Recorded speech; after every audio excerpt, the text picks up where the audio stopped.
జై Shriram welcome to my channel. Laddu చూసారా ఎంత సాఫ్ట్‌గా ఉందో. దీనికి ఒకే ఒక రవ్వ, పాలు, పెరుగు తప్పించి ఇంకేం అవసరం లేదంటే నమ్ముతారా? ఇంకా దీన్ని ఫ్రిడ్జ్‌లో అయితే 3, 4 రోజుల వరకు నిల్వ చేసుకోవచ్చు. బయట పెట్టుకుంటే మాత్రం 1 ఆర్ 2 డేస్ అయితే ఉంటాయన్నమాట. అంతకంటే ఎక్కువ ఉండవు. అండ్ టేస్ట్ మాత్రం సూపర్‌గా ఉంటది. మీరు ఎన్ని రోజులు ఉంచినా గూడా అంతే సాఫ్ట్‌గా నోట్లో పెట్టుకుంటే కరిగిపోయే విధంగా ఉంటాయన్నమాట.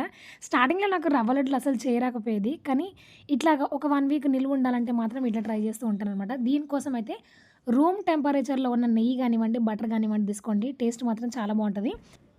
ఇట్లాగా బటర్‌లా పాలు, పెరుగు ఏసేసి మొత్తం బీట్ జేయండి. మంచిగా అవన్నీ కలిసిపోయే విధంగా బీట్ చేసిన తర్వాత, అందులో కొంచెం వంట సోడా, బేకింగ్ పౌడర్ వేసి, దాంతో పాటు మనం జల్లించుకున్న ఈ రవ్వను గూడా అందులో ఏసి కలిపి 10 నిమిషాలు పక్కన పెట్టాలి.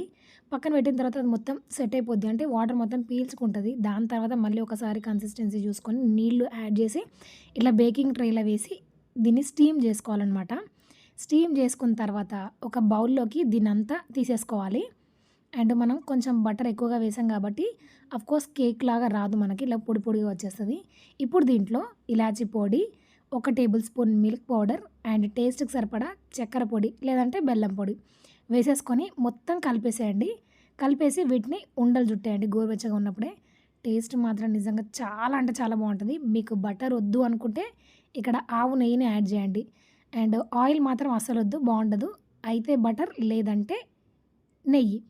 ఇంకా లడ్డూలు చుట్టి చూడండి. టేస్ట్ మాత్రం సూపర్‌గా ఉంటది. ఒకసారి ట్రై చేసి చూడండి. ట్రై చేసి ఎలా వచ్చిందో కామెంట్ చేయండి. నచ్చితే లైక్ చేయండి, షేర్ చేయండి, సబ్స్క్రైబ్ అవ్వండి. Thanks for watching. జై శ్రీరామ్.